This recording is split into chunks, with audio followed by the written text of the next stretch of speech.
Hello students, আশা করি তোমরা সবাই খুব ভালো আছো এবং খুব মন দিয়ে পড়াশোনা করছো। সামনেই এপ্রিল মাসে তোমাদের ফার্স্ট ইউনিট টেস্টের পরীক্ষা।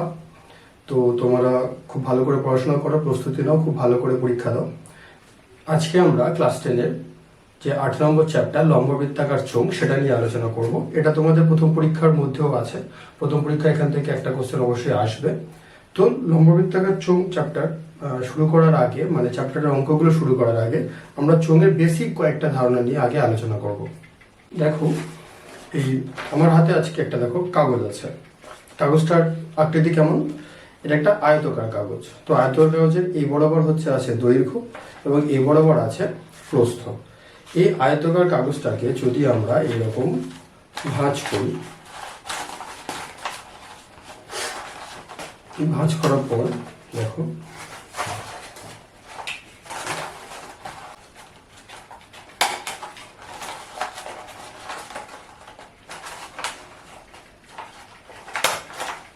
তো এই আয়তকার কাগজটিকে ভাঁজ করে আমি পিন মেরে নিয়েছি। নিয়ে দেখো আমি একটা এরকম আকৃতির ঘনবস্তু পাচ্ছি। এটা হচ্ছে একটা চোঙ এবং এটা যেহেতু ফাঁপা চোঙ দেখতে পাচ্ছ, এদিকে ভেতরে কিছু নেই। তো এই দেখো আয়তকার কাগজের যে দৈর্ঘ্য, সেই দৈর্ঘ্যটাই দেখো এই যে নিচের তলের যে বৃত্তাকার অংশটা গঠিত হয়েছে, সেই তলের পরিধির দৈর্ঘ্য যত হবে সেটাই হচ্ছে এই আয়তকার কাগজটার দৈর্ঘ্য আগে ছিল। আর প্রস্থটা দেখো ওর উচ্চতার, চোঙের যে উচ্চতা পাচ্ছে আমরা সেই উচ্চতার মতো হয়েছে, মানে প্রস্থটাই হয়ে যাবে কি এই চোঙের উচ্চতা। তাহলে এই চোঙটার যে পার্শ্বতল, পার্শ্বতল বলতে কি এই যে পাশের যে তলটা দেখো, এই চোঙের অ্যাকচুয়ালি মূলত কটা তল আছে? 3টি তল আছে। এই উপরে একটা তল যেটা এইটার ক্ষেত্রে নেই, কিন্তু এই মার্কারটার দেখো উপরে একটা তল, নিচে একটা তল আর এই পার্শ্বতল। এই পার্শ্বতলের ক্ষেত্রফল যদি আমরা বের করতে চাই, তাহলে পার্শ্বতলটা কি দিয়ে তৈরি? সেই আয়তকার কাগজটা। তাহলে আয়তক্ষেত্রের ক্ষেত্রফলের সূত্র কি ছিল?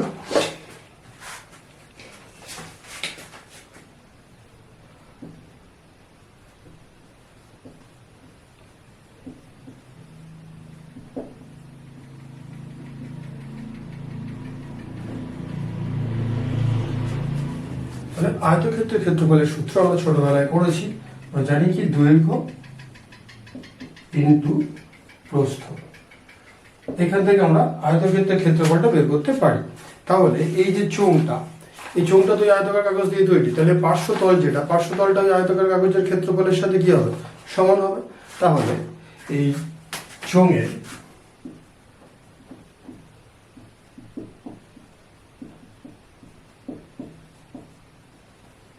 পার্শ্বতলের ক্ষেত্রফল, তাহলে এই চোঙের পার্শ্বতলের ক্ষেত্রফলটা আমরা কিভাবে নির্ণয় করব? একটা চোঙের ক্ষেত্রে ধরো, চোঙের ক্ষেত্রে যদি বস্তুটা আমরা ছবি আঁকি, তাহলে এইটা আমরা কোনটা পেয়েছি? আয়তক্ষেত্রের যে দৈর্ঘ্য ছিল সেটা হচ্ছে সেই বৃত্তাকার তলের হচ্ছে পরিধি, এটা হচ্ছে এই চোঙের ক্ষেত্রে ভূমি। তাহলে আমরা যদি এর ব্যাসার্ধটা আর ধরে নিই, তাহলে এই নিচে যে বৃত্তাকার অংশ গঠিত হয়েছে এর পরিধি কত হবে? 2πr। তাহলে এই 2πr এটাই দেখো ওই আয়তক্ষেত্রের যে কাগজের দৈর্ঘ্য ছিল সেই দৈর্ঘ্যের সাথে সমান হবে। তাহলে দৈর্ঘ্যকে প্রস্থের জায়গায় আমরা কি বসিয়ে দেবো? 2πr। আর এটা কি ছিল? আয়তক্ষেত্রাকার কাগজের প্রস্থ। তাহলে এক্ষেত্রে এটা কি? চোঙের ক্ষেত্রে এটা হচ্ছে ওর উচ্চতা। তাহলে উচ্চতাটাকে যদি আমরা h ধরি, ওটাই হচ্ছে আয়তক্ষেত্রের প্রস্থ ছিল। তাহলে এই উচ্চতার সাথে কি হয়ে যাবে? গুণ হয়ে যাবে। তাহলে এই দৈর্ঘ্য ইন্টু প্রস্থটা, এই দৈর্ঘ্য কত? 2πr এখান থেকে পেয়েছি, যেহেতু এর পরিধি আয়তক্ষেত্রের দৈর্ঘ্যটা সমান। আর উচ্চতা কত? এর প্রস্থ কত ওখানে যা ছিল, প্রস্থটাকে উচ্চতাকে আমরা h ধরেছি। তাহলে h 2πr ইন্টু h, তাহলে সূত্র কি হবে? 2πrh। এটা হচ্ছে আমাদের চোঙের পার্শ্বতলের ক্ষেত্রফলের সূত্র। এবারে চোঙের যদি সমগ্র তলের ক্ষেত্রফল বের করতে হয়, তাহলে সমগ্র তলের ক্ষেত্রফল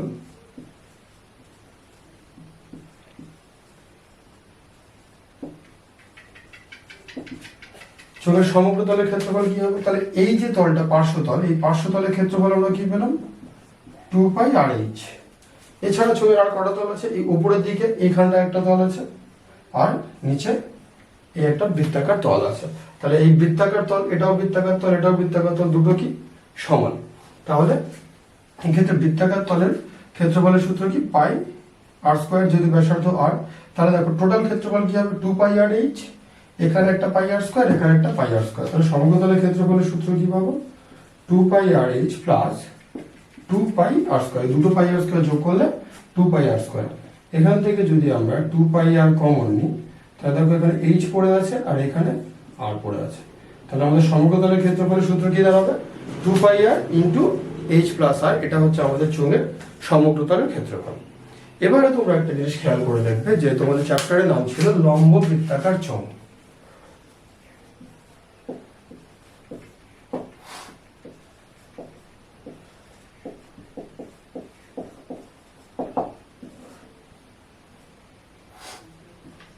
যার ইংরেজি কি? Right circular cylinder. এবার কথা হচ্ছে এই যে লম্ব বৃত্তাকার কথাটা কেন বলা হয়েছে, তাহলে এইখানে দেখো এটা তো বৃত্তাকার, ভূমি কি? একটা বৃত্ত, তাহলে বৃত্তাকারটা পেলাম। আর লম্ব মানে এটা দেখো পুরো চোঙের যে তলটা এটা 90 ডিগ্রি কোণ করে এর সাথে থাকে, তাহলে লম্ব মানে এই যে উচ্চতাটা পরিধির উপরে লম্ব আকারে থাকবে সব ক্ষেত্রে। এবারে ধরো কোনো একটা এরকম দণ্ডকে যদি কেউ এইভাবে কাটে, যেমন ধর গাছের ডাল কি গাছের গুঁড়িকে যেভাবে কাটা হয়, তাহলেও তো আমরা একটা যে ঘনবস্তু পাবো, সেই ঘনবস্তুটাও কিন্তু চোঙ, কিন্তু এটা লম্ব বৃত্তাকার চোঙ হবে না। ঠিক আছে, এটা তোমরা পরবর্তীকালে ক্লাস 11-12 গেলে সেখানে শিখবে।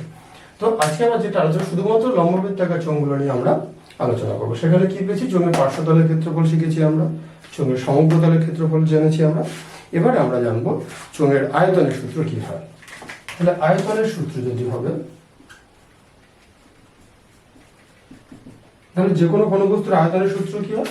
তার ভূমির ক্ষেত্রফল ইন্টু ভূমির তার উচ্চতা, ভূমির ক্ষেত্রফল ইন্টু উচ্চতা। তাহলে এক্ষেত্রে ভূমিটা কি? বৃত্ত, তাহলে বৃত্তের ক্ষেত্রফল কি? পাই আর স্কোয়ার ইন্টু উচ্চতা কি? এইচ। তাহলে ভূমির ক্ষেত্রফল ইন্টু এইচ করলে আমরা চোঙের আয়তনের সূত্র কি পাবো? পাই আর স্কোয়ার এইচ। তাহলে আমরা চোঙের পার্শ্বতলের ক্ষেত্রফল পেলাম 2 পাই আর এইচ, সমগ্র তলের ক্ষেত্রফল 2 পাই আর ইন্টু এইচ প্লাস আর, আর আয়তনের সূত্র পেলাম পাই আর স্কোয়ার এইচ। এবারে ধরো এই চোঙে তো সমগ্র তলের বেলা আমরা দেখো 3টে তল নিয়েছি, চোঙের টোটাল 3টে তল, তারপর দেখো পার্শ্বতল ছিল আর দুটো তল ছিল, এই দুটো সমতল, এটা বক্রতল, 3টে যোগ করে আমরা এখানে সমগ্র তলের ক্ষেত্রফল বের করেছি। এতক্ষণ আমরা যে চোঙগুলো নিয়ে আলোচনা করছিলাম সেগুলো সবই ছিল নিরেট চোঙের ক্ষেত্রফল। তো নিরেট চোঙের ক্ষেত্রফলের ক্ষেত্রে আমরা দেখেছি যে নিরেট চোঙের ক্ষেত্রফল বা আয়তনের ক্ষেত্রে সেক্ষেত্রে কি হয়েছিল না, আমাদের এই তলটাও ছিল, এই তলটাও ছিল এবং পার্শ্বতলটাও ছিল। কিন্তু যদি চোঙটা ফাঁপা হতো, তাহলে ফাঁপা চোঙ মানে কি?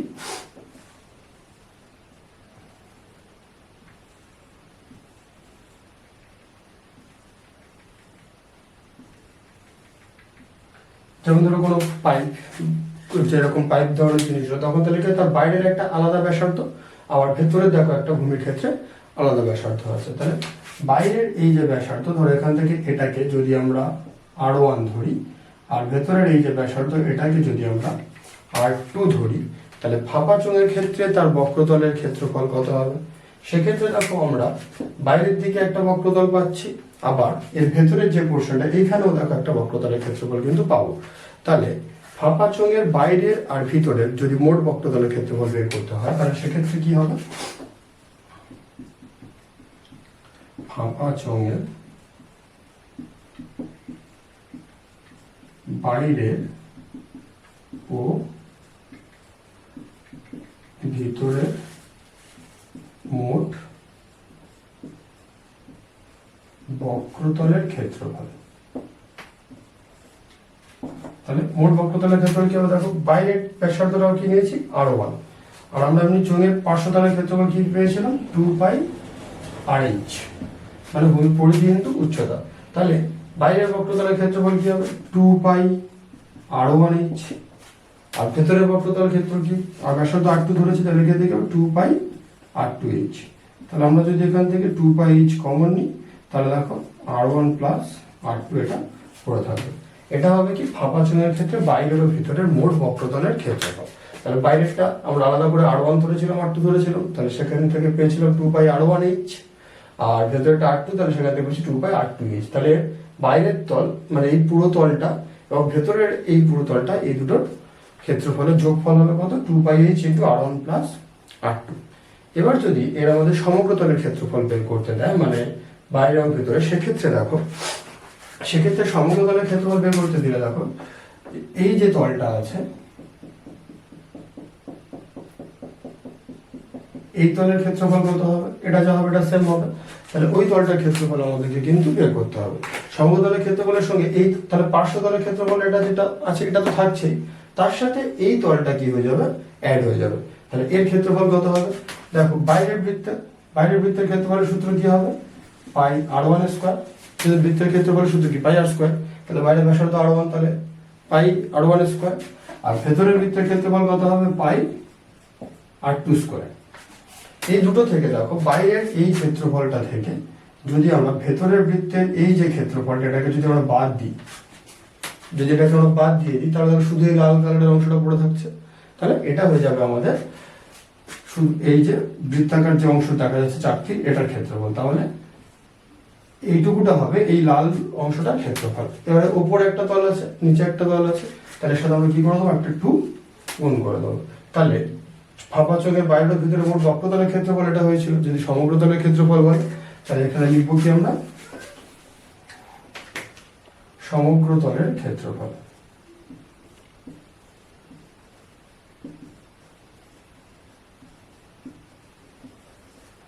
সমগ্রতলের ক্ষেত্রফল কি পাবো, 2πh r1 প্লাস r2, এটা পার্শ্বতলের ক্ষেত্রফল ছিল, এর সাথে অ্যাড হয়ে যাচ্ছে কোনটা, এইটা। তাহলে এখান থেকে দেখো 2π যদি আমরা 2 কমন তো আছে, পাই যদি কমন নিই, এখানে দেখো r1 square minus r2 square. তাহলে এত বড় একক আমাদের হবে ফাঁপাচকের বাইরের ভেতরে সমগ্রতলের ক্ষেত্রফল। যদি আয়তন বের করতে দেয়, আয়তনের ক্ষেত্রে আমরা কি করবো, আয়তন কি, ভূমির ক্ষেত্রফল ইন্টু উচ্চতা। তাহলে ভূমির ক্ষেত্রফল কোনটা, পাই r1 square minus r2 square. কিভাবে, এই যে এইটা, এখান থেকে পাই কমন নিলে r1 square minus r2 square, এটাই তো ভূমির ক্ষেত্রফল। ভূমিতে তো এই জায়গাটা নেই, শুধুমাত্র এই লাল অংশের ক্ষেত্রফল, সেটা হচ্ছে পাই r1 স্কয়ার মাইনাস পাই r2 স্কয়ার, পাই কমন নিলে এটা, এর সাথে কি গুণ হয়ে যাবে, উচ্চতা। তাহলে ফাঁপা চোঙের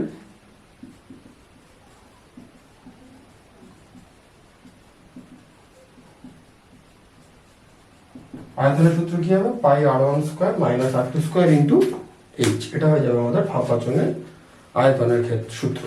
তো আমরা মোটামুটি চোঙের যে মূল কনসেপ্ট, তাহলে আমরা একটা প্রথমে কি শিখেছিলাম, একটা আয়তকার কাগজ থেকে চোঙ বানিয়ে তার পার্শ্বতলের ক্ষেত্রফল বের করেছি, তার সমগ্রতলের ক্ষেত্রফল এবং তার আয়তন বের করা হয়েছে। তারপর ফাঁপা চোঙের ক্ষেত্রে আমরা তার বক্রতলের মোট ক্ষেত্রফল কত হবে, সমগ্রতলের ক্ষেত্রফল কত হবে এবং তার আয়তন কত হবে, এই সূত্র কটা আমরা বোঝার চেষ্টা করেছি।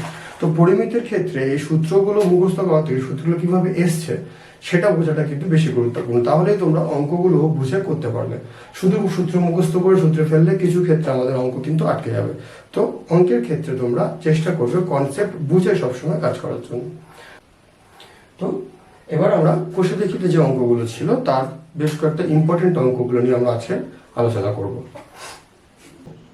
কোষে দেখি 8-এর 6 দাগের যে অঙ্ক, 6 দাগের অঙ্ক কি বলছে দেখো, সমান ব্যাস ও সমান উচ্চতা বিশিষ্ট তিনটি চারে প্রথমটি 2/3 অংশ, দ্বিতীয়টি 5/6 অংশ এবং তৃতীয়টি 7/9 অংশ লঘু সালফিউরিক অ্যাসিডে পূর্ণ ছিল।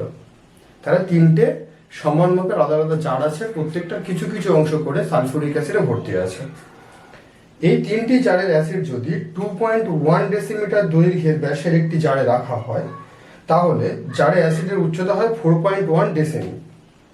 প্রথম তিনটি জারের ব্যাসের দৈর্ঘ্য যদি 1.4 ডেসিমিটার হয়, তাহলে তাদের উচ্চতা কত হবে সেটা হিসাব করে লিখতে হবে। তাহলে প্রথমে কি আছে, তিনটে সমান আকারের জার ছিল। তাহলে তিনটে ধরো চৌকৃতি জার আছে, যারা তিনটে হচ্ছে ইকুয়াল, ঠিক আছে। প্রথমটা দেখো বলেছে কত, 2/3 অংশ হচ্ছে সালফিউরিক অ্যাসিডে ভর্তি আছে, দ্বিতীয়টার আছে কত 5/6 অংশ ভর্তি আছে, আর তৃতীয়টার আছে দেখো 7/9 অংশ। তাহলে তিনটে জারের এত অংশ করে করে সালফিউরিক অ্যাসিডে ভর্তি ছিল। এবার কি করা হয়েছে, এই তিনটি জারে অ্যাসিড নিয়ে একটা বড় জারে রাখা হয়েছে। তাহলে একটা বড় যদি আমরা জার এখানে রাখি,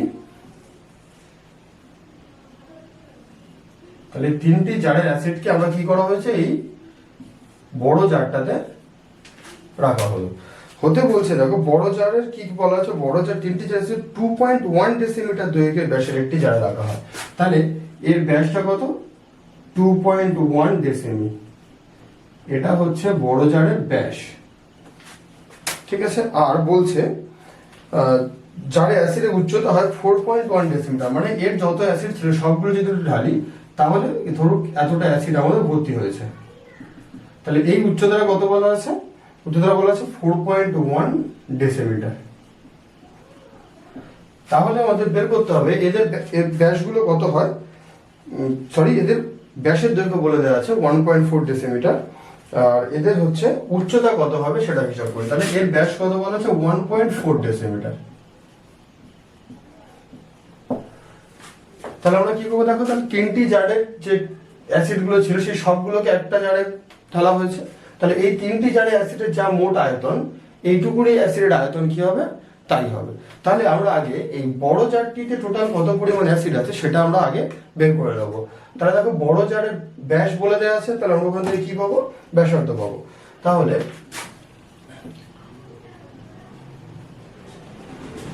বড় জারের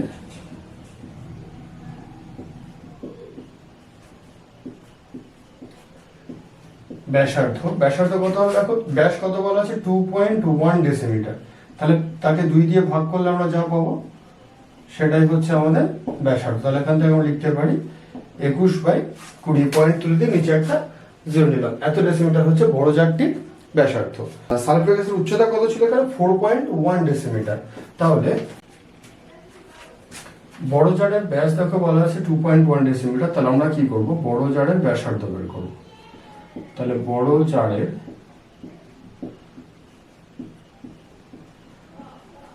ব্যাসার্ধ সমান 2.1/2 এত ডেসিমিটার, তার মানে হচ্ছে 21/20 ডেসিমিটার। এবারে এই বড় জারের অ্যাসিডের পরিমাণ কত সেটা আমাদেরকে বের করতে হবে। তাহলে বড় জারে অ্যাসিডের পরিমাণ, বড় জার অ্যাসিডের পরিমাণ কত হবে, এতে যত পরিমাণ অ্যাসিড আছে মানে তিনটি জার থেকে যত পরিমাণ অ্যাসিড ঢালা হয়েছে, তাহলে এই 4.1 ডেসিমিটার উচ্চতা বিশিষ্ট অ্যাসিডের আয়তনটা আমরা বের করবো এখানে। তাহলে আয়তনের ফর্মুলা কি, পাই আর স্কোয়ার এইচ। তাহলে পাই আর এর জায়গায় কত বসাবো, 21/20 তার স্কোয়ার ইন্টু এইচ। এইচ কত, এইচ হচ্ছে 4.1 ডেসিমিটার। তাহলে এর সাথে আমরা 4.1টাকে গুণ করে দিলাম। এত ঘন ডেসিমিটার হবে আমাদের অ্যাসিডের মোট আয়তন বড় জারে। এবারে এই অ্যাসিডটা কোথা থেকে পেয়েছে, এই তিনটি জার থেকে। তাহলে এই তিনটে জারে প্রত্যেকটাতে কত করে অ্যাসিড ছিল সেটা আমাদেরকে বের করতে হবে। তো তার জন্য দেখো এখানে উচ্চতাটা বলে দেওয়া নেই, তাহলে সেটা আমাদেরকে ধরে নিতে হবে। তাহলে ধরি ছোট জার তিনটির প্রতিটির উচ্চতা h ডেসিমিটার। যেহেতু প্রত্যেকটার ব্যাসার্ধ আর উচ্চতা একই কোশ্চেনে বলে দেওয়া ছিল, তাহলে প্রত্যেকটা উচ্চতা আমরা কত হলাম, h ডেসিমিটার ধরে নিলাম। এবারে তাহলে ছোট জার তিনটির প্রতিটির ব্যাসার্ধ কত হবে, ব্যাসার্ধ দেখো 1.4 ডেসিমিটার একটা ব্যাস বলা ছিল, তাহলে 1.4 কে আমরা 2 দিয়ে ভাগ করবো। তার মানে হবে আমাদের 14/20। তার মানে 2 দিয়ে গেলে 7 আর 2 দিয়ে গেলে 10, তাহলে আমরা পাচ্ছি 7/10 ডেসিমিটার। এটা হচ্ছে আমাদের ছোট জাতীয় প্রতিটির ব্যাসার্ধ। এবারে ছোট জাতীয় প্রতিটির আয়তন বের করব। তাহলে ছোট জার তিনটির প্রতিটির আয়তন কত হবে, পাই আর স্কোয়ার এইচ। তাহলে পাই আর স্কোয়ার আর মানে কত, তাহলে 7/10 স্কোয়ার ইন্টু এইচ। এত ঘন ডেসিমিটার হচ্ছে প্রত্যেকটা জারের আয়তন পাবো। এবারে প্রত্যেকটা জারে কিন্তু পুরো তেল ভর্তি ছিল না, এর 2/3 অংশ ছিল, এর 5/6 ছিল, এর 7/9 ছিল। তাহলে আয়তনের সঙ্গে প্রত্যেকটা যে অংশ সেটা গুণ করে তাদেরকে আমরা যোগ করলে তবে আমরা মোট তেলটা মোট অ্যাসিডটা এখান থেকে পাবো। তাহলে এবারে দেখো শর্তানুসারে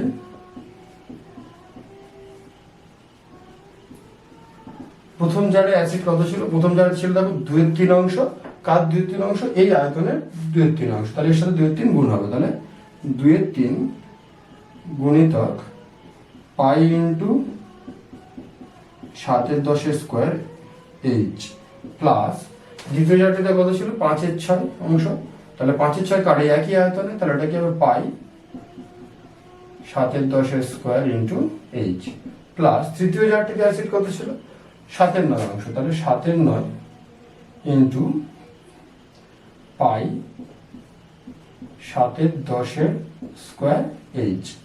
এটা সমান আমরা কি বসাবো, বড় জারটিতে যে অ্যাসিডের পরিমাণ ছিল সেটা, তার মানে কোনটা, এটা ছিল বড় জারের অ্যাসিডের পরিমাণ, তাহলে সমান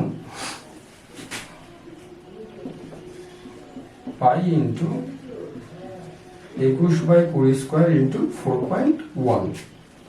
তাহলে এবার এই সমীকরণটা সমাধান করলে আমাদের এইচ এর ভ্যালু আমরা পেয়ে যাবো। তাহলে এখান থেকে আমরা কি করবো, প্রথমে দেখো প্রত্যেকের মধ্যে দেখো কমন পোর্শন আছে, কি কি কমন পোর্শন আছে, পাই 7/10 h, পাই 7/10 h, পাই 7/10 h।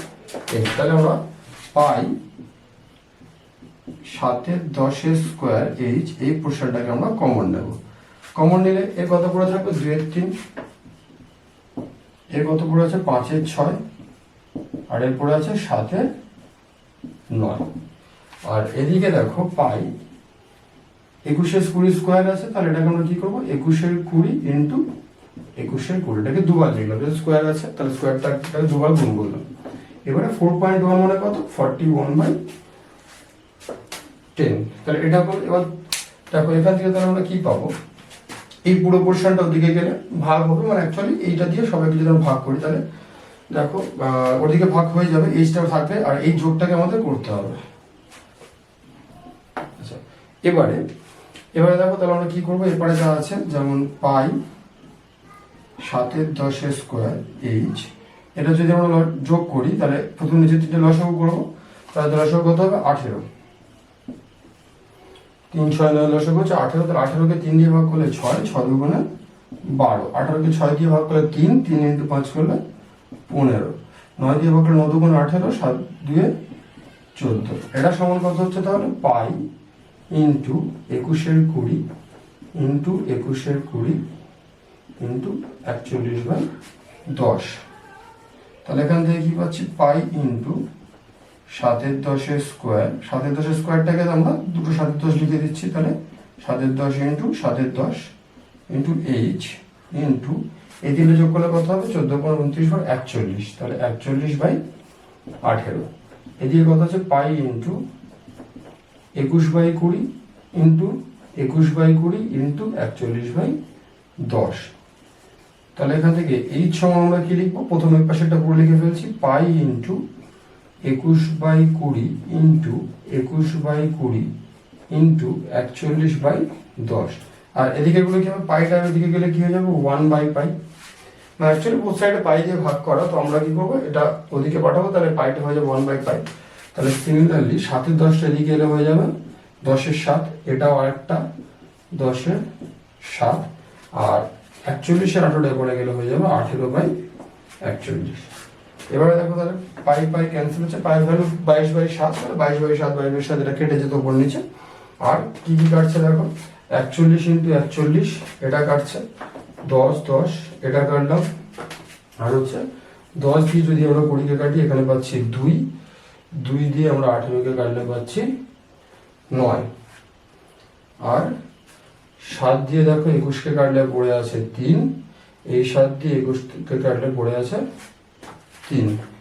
তাহলে আর আমাদের কিছু কাটাকাটি যাচ্ছে না, তাহলে কত আছে দেখো 3 আর 3, আর এদিকে 9, মানে এইচ সমান কি পাচ্ছে, উপরে কি কি পড়ে আছে দেখো 3 পড়ে আছে, এই একটা 3 পড়ে আছে, এখানে একটা 9 আছে, তাহলে 3 3 9 9 81, 81 বাই নিচে কত পড়ে আছে শুধু 20। তাহলে এটা সমাধান করলে আমরা কি পাবো, বা এইচ সমান হচ্ছে 81কে তাহলে 20 দিয়ে ভাগ করবো, 81কে 20 দিয়ে ভাগ করলে কত হবে 20 দিয়ে গেলে 20 4 80, 1 পয়েন্ট নিয়ে 0, তাও ছোট হচ্ছে 0 খাইয়ে 0, 5 20 100, তাহলে কত হচ্ছে 4.05। তাহলে 4.05 হচ্ছে আমাদের ফাইনাল অ্যান্সার, মানে ওই এইচটা কি, মানে এই প্রত্যেকটা চারে উচ্চতা কত হবে? 4.05 ডেসিমিটার। তাহলে এবার নেক্সট অঙ্ক, তাহলে এটা উত্তরটা তোমরা লিখে নেবে যে প্রতিটি চারে উচ্চতা হচ্ছে 4.05 ডেসিমিটার। নেক্সট অঙ্কের দিকে এবার আমরা যাব। নেক্সট অঙ্ক এবার আমরা করব 9 দাগের অঙ্কটা।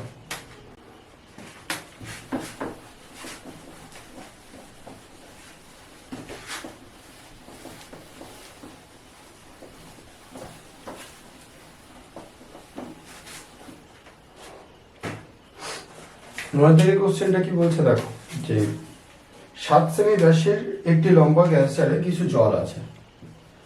7 সেমি ব্যাসের লম্বা একটি গ্যাস জারে কিছু জল আছে। ওই জলে যদি 5.6 সেমি দৈর্ঘ্যের ব্যাসের 5 সেমি লম্বা একটি নিরেট লোহার লম্ববৃত্তাকার চোঙাকৃতি টুকরো সম্পূর্ণ ডোবানো হয়, তবে জলতল কতটা উপরে উঠবে? তাহলে একটা 7 সেমি ব্যাসের গ্যাস জার আছে, তাতে বেশ কিছুটা জল ছিল। এবার কি করা হচ্ছে, এবারে একটা ওতে লম্ববৃত্তাকার চোঙাকৃতি টুকরো ওতে ডোবানো হয়েছে। ধরো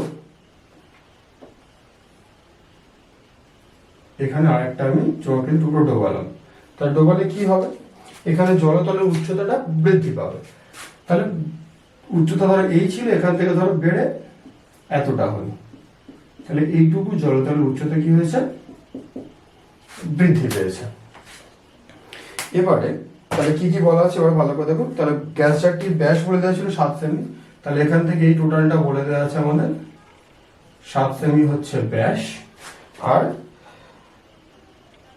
এর উচ্চতা কিছু বলে দেওয়া ছিল না, আমাদের কোশ্চেন করেছে জলতল কতটুকুনি উচ্চতা বৃদ্ধি পেল। তাহলে আমরা ধরে নেবো যে জলতল h সেন্টিমিটার বৃদ্ধি পেল, না জলতলের উচ্চতাটা 8 সেন্টিমিটার বৃদ্ধি পেল, এটা আমরা ধরে নেবো। আর যে লম্ববৃত্তাকার চোঙাকৃতি টুকরো ডোবানো হয়েছিল তার কি কি বলা আছে দেখো, তার ব্যাসের দৈর্ঘ্য বলে দেওয়া আছে আর তার দৈর্ঘ্য বলে দেওয়া আছে। তাহলে লোহার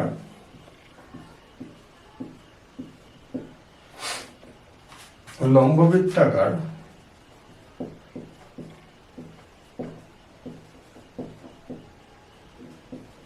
চোঙাকৃতির টুকরোটির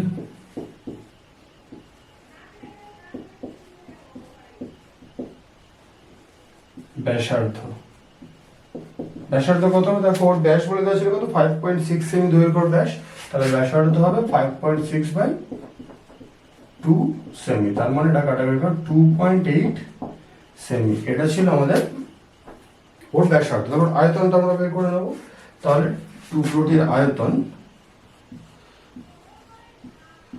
অতএব টুকরোটির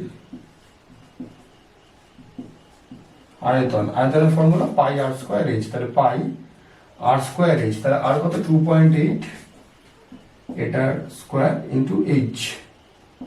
এইচ কত? এইচ বলে দেওয়া ছিল 5 সেমি, তাহলে এটা 5 সেমি এত। আর যেহেতু আয়তন লিখছি তাহলে এটা কি হবে? ঘন সেমি। তাহলে এটা হচ্ছে ওই চোঙাকৃতি টুকরো যেটা ছিল তার আয়তন হচ্ছে এটা। এবারে জলতলের যে উচ্চতাটা বৃদ্ধি পাবে সেটা কত হবে সেটা দেখো, এই চোঙাকৃতি টুকরার আয়তন যত হবে, এই শুধুমাত্র এই যেটুকুনি জল বেড়েছে তার আয়তন সমান হবে। এটা ভৌতবিজ্ঞানে আর্কিমিডিসের লতে তোমরা পড়েছো, ঠিক আছে? তো আর্কিমিডিসের প্রবতার যে সূত্রগুলো ছিল ওইখানে ছিল এই জিনিসটা, যে তরলের যে উচ্চতা যেটা বৃদ্ধি পেলো সেটা ওই অপসারিত তরলের সমান হবে। এখানে অপসারিত তরল না, এখানে কি হয়েছে না, আর জলতলের উচ্চতা বেড়ে গেছে। কতটা বেড়েছে না, এর আয়তন যত তার সাথে সমান হবে। তাহলে এইটুকুনি তরলে শুধুমাত্র উচ্চতাটা দেখো আমরা এইচ ধরেছি, তাহলে ওটা ধরে নেবো যে ধরি গ্যাস জারে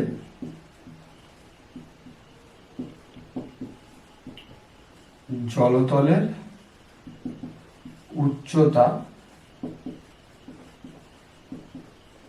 বৃদ্ধি পাবে 8 সেমি, এটা আমরা ধরে নিলাম। তাহলে এই 8 সেমি উচ্চতা বিশিষ্ট জলের আয়তন কত হবে সেটা আমরা বের করব। তাহলে গ্যাস জারটিতে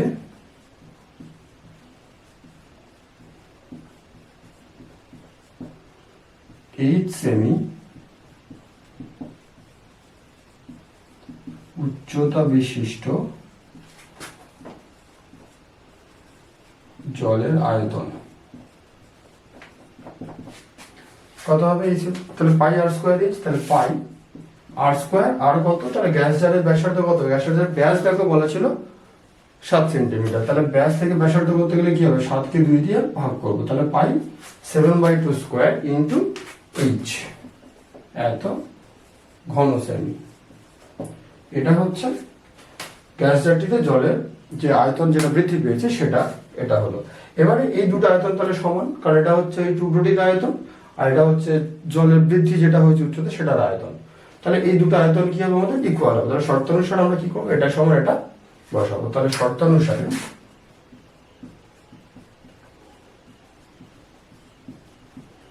পাই ইন্টু 7/2 স্কোয়ার ইন্টু এইচ সমান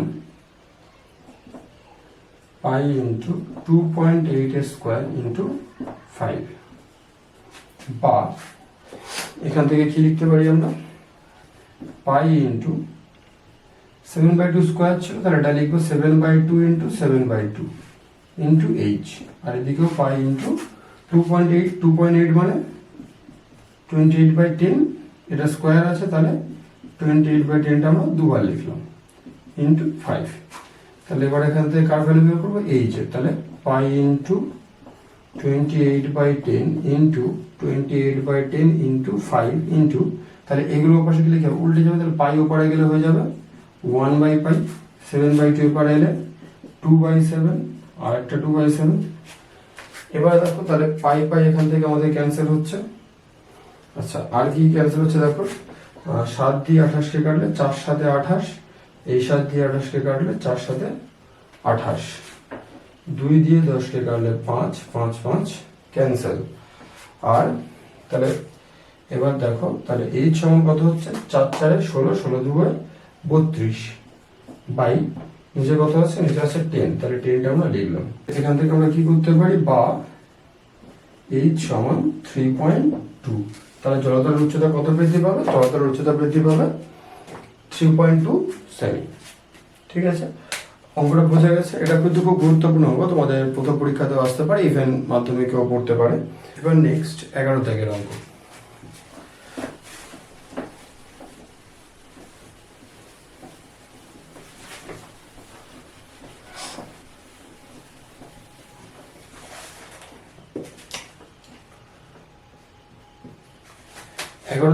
কি বলেছে দেখো?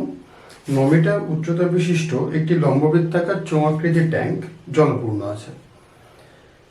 6 সেমি দৈর্ঘ্যের ব্যাসের একটি পাইপ দিয়ে মিনিটে 225 মিটার বেগে জল নির্গত হয়। তাহলে 36 মিনিটে ট্যাঙ্কটির সমস্ত জল বেরিয়ে যায়।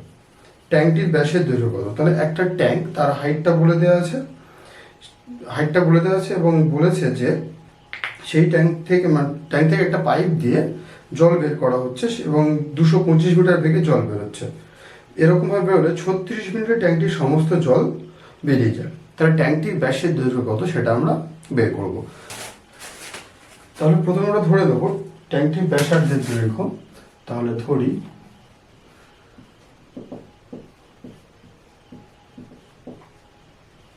ট্যাঙ্কটির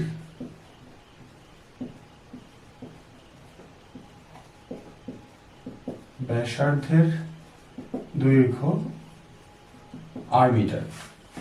তাহলে ব্যাসার্ধ আর মিটার, আর উচ্চতা দেখো বলে দেওয়া ছিল 9 মিটার। তাহলে ট্যাঙ্কটির উচ্চতা 9 মিটার। তাহলে আমরা এখান থেকে আয়তন পেয়ে যাবো। তাহলে অর্থাৎ ট্যাঙ্কটির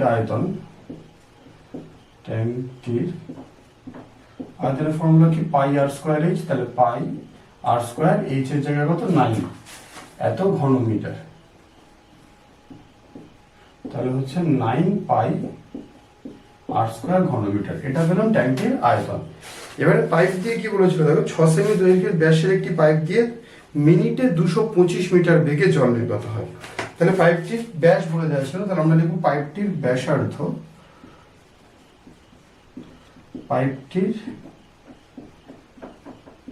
কত? ব্যাস বলা ছিল 6 সেমি, তাহলে ব্যাসার্ধ হবে 6/2 সেমি, মানে হচ্ছে 3 সেমি।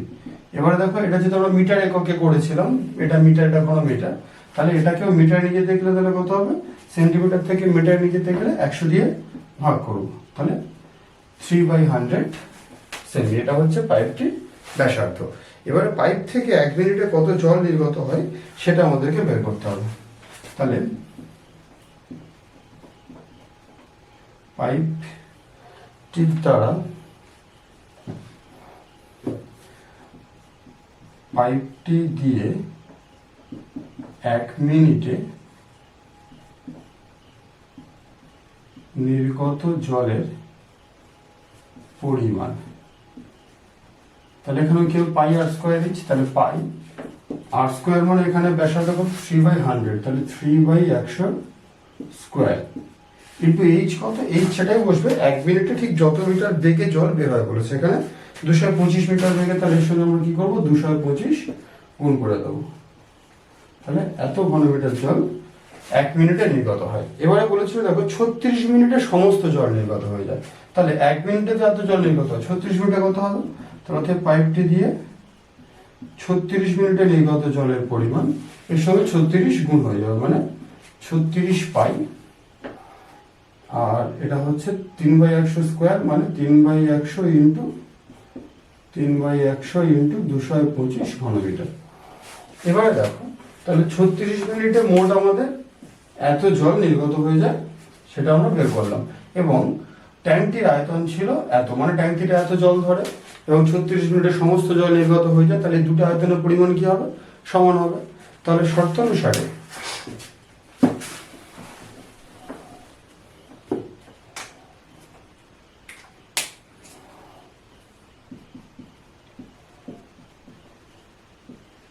তাহলে শর্ত অনুসারে 9πr স্কোয়ার, তাহলে শর্ত অনুসারে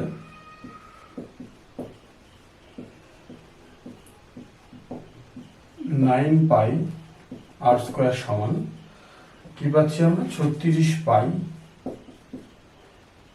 ইন্টু 3/100 ইন্টু 225।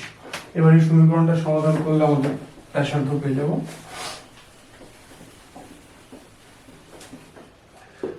তাহলে বা আর স্কোয়ার সমান তাহলে কত হবে, 36 পাই ইন্টু 3/100 ইন্টু 3/100 ইন্টু 225, আর এই এবারে দেখো 9 পাই ছিল, 9 পাই এবারে 9 পাই ডিভাইড হয়ে গেল, তাহলে পাই পাই ক্যান্সেল, 9 দিয়ে 36 হলে হচ্ছে 4। আচ্ছা এবারে দেখো আর স্কোয়ার আছে, তাহলে আমাদের কার ভ্যালু বের করতে হবে, আর এর ভ্যালু বের করতে হবে, তাহলে আর এর ভ্যালু কত হবে, √4 ইন্টু 3 ইন্টু 3 ইন্টু 225/100 ইন্টু 100, বা আর সমান তাহলে কত হবে, 4 রুট করলে কত হয় 2, দুটো 3 থেকে একটা 3 বাইরে আসে, 225 রুট করলে আমরা পাই 15, 225 হয়, আর দুটো 100 থেকে একটা 100 বাইরে এলো, বা আর এর ভ্যালু আমরা কত পাবো, দেখো 2 দিয়ে গেলে 50, 5 দিয়ে গেলে 3, 5 দিয়ে গেলে 10, তাহলে কত 3 3 9/10, বা আর এর ভ্যালু হচ্ছে 0.9। তাহলে এটা কি ধরেছিলাম আমরা, আর এর ভ্যালুটা, আরটা কি ছিল না, আরটা ছিল যে ট্যাঙ্কটির ব্যাসার্ধ, অতএব ট্যাঙ্কটির ব্যাসার্ধ সমান 0.9 মিটার, তাহলে অর্থাৎ ট্যাঙ্কটির ব্যাস কত হবে, 0.9 ইন্টু 2 মিটার, মানে হচ্ছে 1.8 মিটার। এটা হচ্ছে আমাদের ট্যাঙ্কটির ব্যাসের দৈর্ঘ্য। তাহলে এই অঙ্কটা একটু ঠিকঠাক করে বুঝে নিও। এবার 12 দাগের অঙ্কটা কি বলছে দেখো, সমান ঘনত্বের একটি লম্ববৃত্তাকার কাঠের গুঁড়ির বক্রতলের ক্ষেত্রফল 440 বর্গ ডেসিমিটার। তাহলে একটা সমান ঘনত্বের লম্ববৃত্তাকার কাঠের গুঁড়ি আছে, যার বক্রতলের ক্ষেত্রফল বলছে 440 বর্গ ডেসিমি। 1 ঘন ডেসিমি কাঠের ওজন 1.5 কিগ্রা এবং গুঁড়িটির ওজন 9.24 কুইন্টাল হলে গুঁড়িটির ব্যাসের দৈর্ঘ্য ও উচ্চতা হিসাব করে লিখি। তাহলে এক জায়গায় দেখো বক্রতলের ক্ষেত্রফল বলে দেওয়া আছে, আর 1 ঘন ডেসিমি কাঠের ওজন 1.5 কিগ্রা বলা আছে, আর গুঁড়ির ওজন 9.24 কুইন্টাল। তাহলে ঘুড়িটির ওজন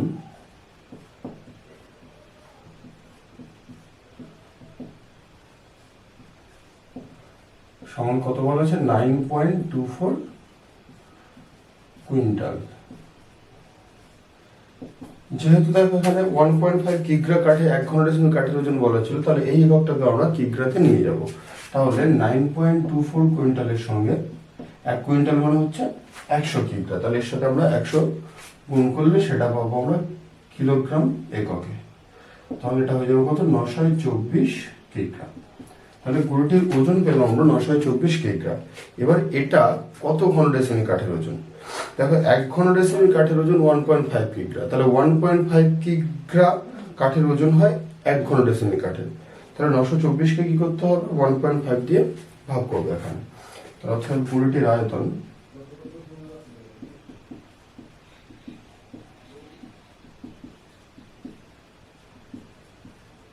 সমান 924/1.5 ঘন ডেসিমি।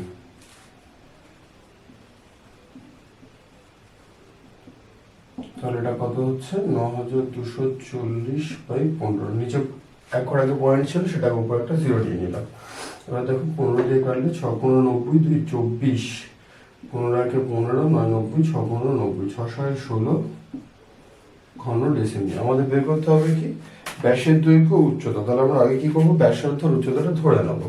তাহলে ধরি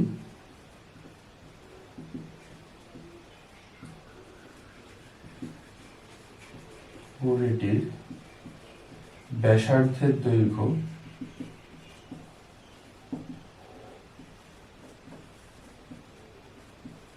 r ডেসিমিটার ও উচ্চতা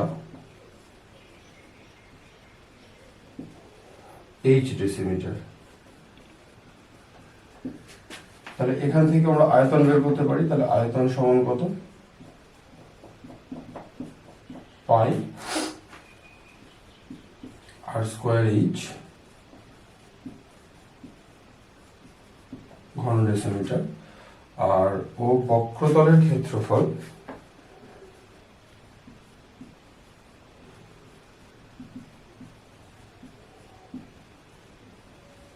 বক্রতলের ক্ষেত্রফল সূত্র কি? 2πRh। তাহলে 2πRh বর্গ ডেসিমিটার। তাহলে কি দুটোর মানই বলে দেওয়া আছে। আয়তন কত? 6 6 16, আর বক্রতলের ক্ষেত্রফল 2πRh সমান কত বসাবো? বইতে বলা ছিল 440 বর্গ ডেসিমিটার। তাহলে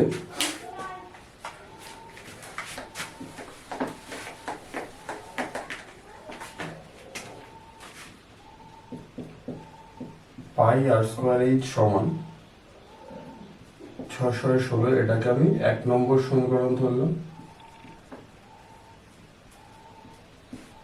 আর 2πRh সমান কোশ্চেনে বলেছিল কত? 440 বর্গ ডেসিমিটার। এটাকে আমরা 2 নম্বর সমীকরণ ধরলাম। এবারে দেখো 1 নম্বর সমীকরণকে 2 নম্বর সমীকরণ দিয়ে আমরা ভাগ করব।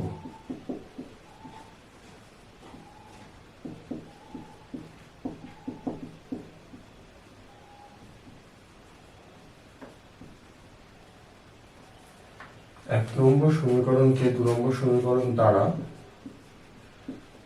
ভাগ করে পাই,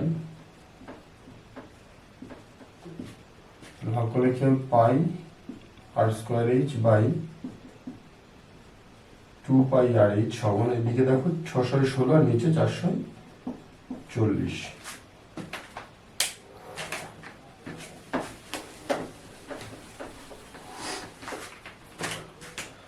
বা এখান থেকে তাহলে pi pi cancel, H H cancel, R দিয়ে আর স্কয়ার কাটলে আর পড়ে থাকছে। তাহলে r/2 সমান এদিকে 6 6 16 বাই 440।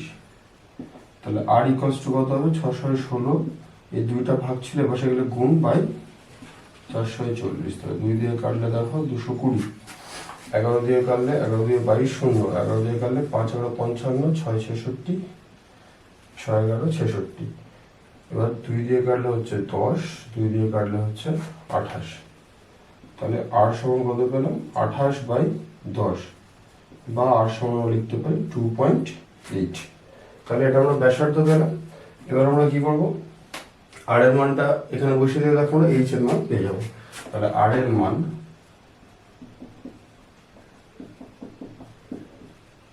দু নম্বর সমীকরণে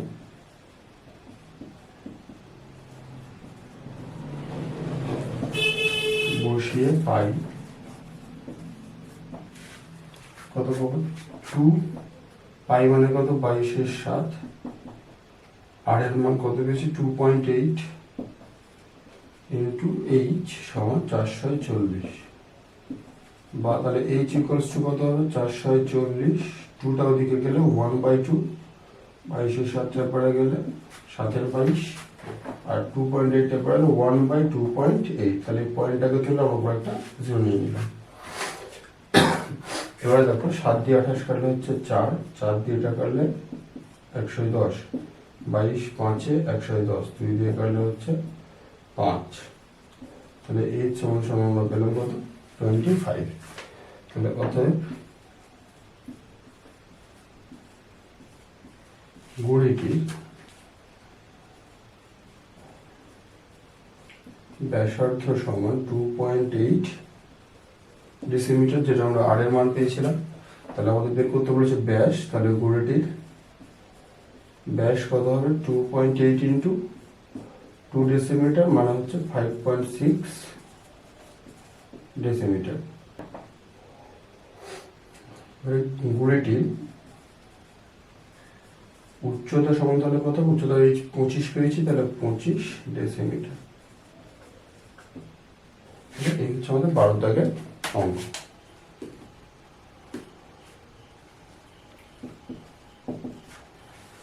15 দাগের অঙ্ক কি বলছে, একটি লম্ববৃত্তাকার চোঙের উচ্চতা উহার ব্যাসার্ধের দ্বিগুণ।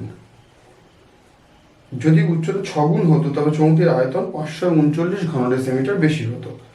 চোঙটির উচ্চতা হিসাব করে লিখি। তাহলে উচ্চতাটা বলছে ব্যাসার্ধের দ্বিগুণ, তারপরে কি ব্যাসার্ধটা ধরে দেবো, ধরি চোঙটির ব্যাসার্ধ 8 ডেসিমিটার। তাহলে অতএব চোঙটির উচ্চতা কত হবে, উচ্চতা h সমান হচ্ছে 2 ডেসিমিটার, দ্বিগুণ বলা আছে। তাহলে অতএব চোঙটির আয়তন পাই আর স্কয়ার এইচ, পাই আর স্কয়ার মানে তাহলে কত হচ্ছে পাই আর স্কয়ার, এইচ এর ভ্যালু কত 2r, এত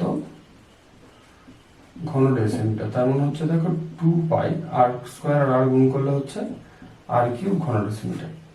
এবার পরের ক্ষেত্রে বলেছিল যদি উচ্চতাটা ব্যাসার্ধের 6 গুণ হতো, তাহলে উচ্চতা ব্যাসার্ধের 6 গুণ হলে সেক্ষেত্রে আমরা এইচ সমান কত পেতাম 6r ডেসিমিটার পেতাম। আর আছে তার সাথে 6 গুণ করলে 6r, তাহলে এক্ষেত্রে আয়তন কত হতো আমাদের, তাহলে এক্ষেত্রে আয়তন হতো ফর্মুলা দেয় কি পাই আর স্কয়ার এইচ, তাহলে পাই আর স্কয়ার তো আর স্কয়ার থাকছে, এইচ এর জায়গায় কত বসছে 6r, তাহলে এত ঘন ডেসিমিটার। তাহলে এখানে কি হবে 6 পাই আর এর কিউব ঘন ডেসিমিটার। এবার বলছে আয়তন কত বেশি হতো 539 ঘন ডেসিমিটার বেশি হতো। তার মানে এই যে আয়তনটা বলে দেওয়া আছে 6 পাই আর কিউব 6 গুণ হলে যেটা, আর আগে ছিল 2 গুণ হলে যেটা, এই দুটো মাইনাস করলে কত হয় 539। তাহলে শর্তানুসারে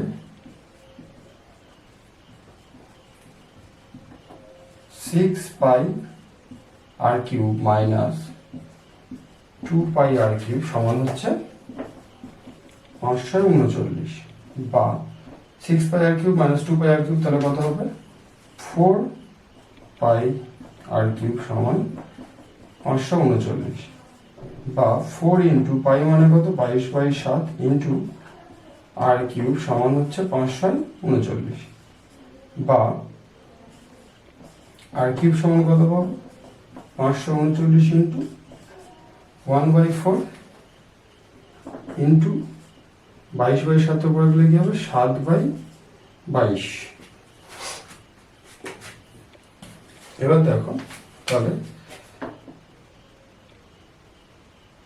11 দিয়ে কাটলে কত হবে 2, এটা 11 দিয়ে কাটলে 4 11 44, 9 99, 9 11 99। তাহলে এখান থেকে আমরা কি পাচ্ছি, বা আর কিউব সমান 49 ইন্টু 7। তাহলে 49টাকে আমরা লিখতে পারি 7 7 49, আর একটা 7 ছিল, আর নিচে দেখো 4 ইন্টু 2, মানে আমরা লিখতে পারি 2 ইন্টু 2, 4 চাই না, আর একটা 2 ছিল। তাহলে এখান থেকে আর সমান কত হবে 7/2। ঠিক আছে, তাহলে 3টে 7 থেকে একটা 7 এলো, 3টে থেকে একটা 2, যেহেতু এখানে কিউব বলে দেওয়া আছে, তাহলে আর এর মান কি হতে হবে, পাওয়ার টু দি পাওয়ার 1/3 হতো সূচকের অঙ্ক, তাহলে 3টে থেকে একটা করে আসতো এখানে। তাহলে আর এর মান পেলাম কত 7/2, বা আর সমান লিখতে পারি 3.5। তাহলে আমরা কি পেলাম, চোঙটার ব্যাসার্ধ পেলাম 3.5 ডেসিমিটার। তাহলে উচ্চতা কি বলেছিল, উচ্চতা ছিল ওর দ্বিগুণ, তাহলে উচ্চতা বের করতে বলেছে কোশ্চেন। তাহলে অর্থাৎ চোঙটির